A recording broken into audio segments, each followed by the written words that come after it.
One of my favorite matches with the 1-2-3 Kid was the 1-2-3 Kid versus the $1 Million Man, Ted DiBiase.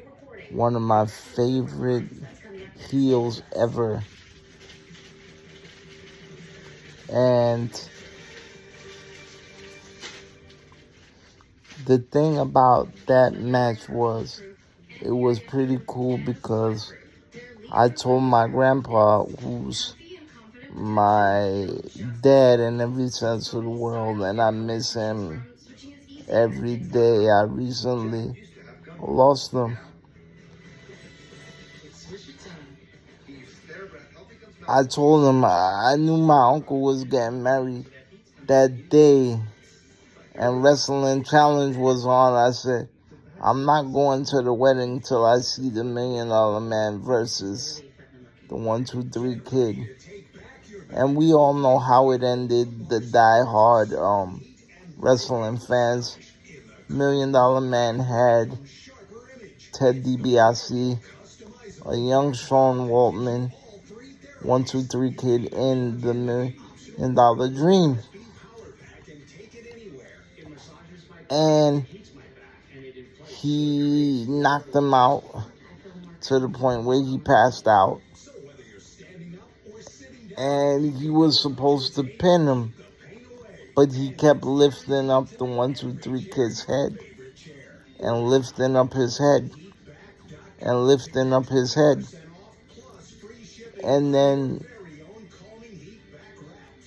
Razor comes out, Scott Hall comes out, and taunts the $1 Million Man. So the $1 Million Man decides to lay on the 1-2-3 Kid. So 1-2-3 Kid hooks his arm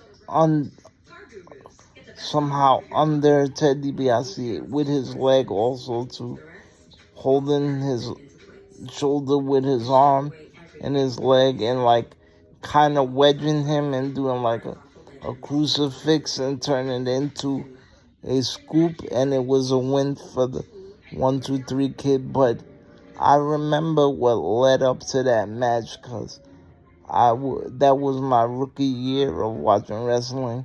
But I remember the $1 Million Man because I remember some of these characters, because wrestling would come on after the cartoons.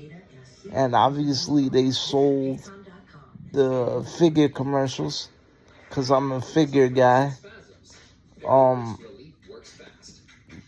During the cartoon shows. So I know who the $1 Million Man was. A matter of fact, around 93, when I started watching, there wasn't many 80s guys left. But it still looked like the 80s. The ring still looked the way it was. The majority of the characters was still there. Hulk was still there, but not for long.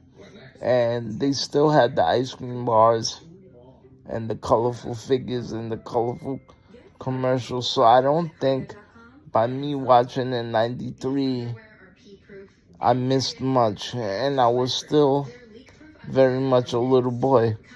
So what's cool, what led up to the match, it showed the package of how the 1-2-3 Kid became a WWE superstar. And it showed how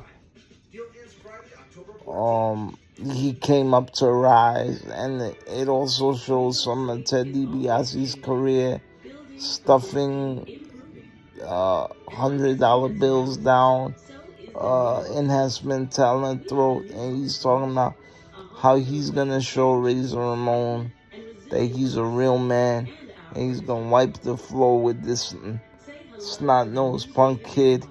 And it was just so cool. And it's funny how the 1-2-3 Kid's career kind of mirrored around Ted DiBiase a little bit, because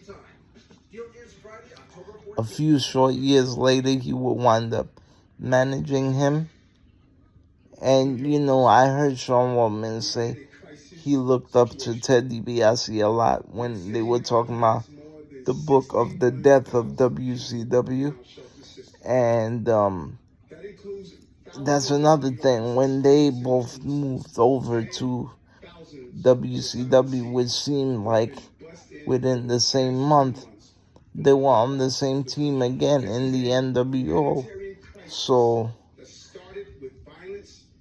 I don't know if Ted DiBiase's like a mentor to him or a really good friend, but it's just cool and fun to know that they mirror each other's careers. Yeah. So besides the one with Bret Hart, that's my favorite 1, 2, 3 Kid match. One of my favorite wrestlers of all time. And now you know what the deal is.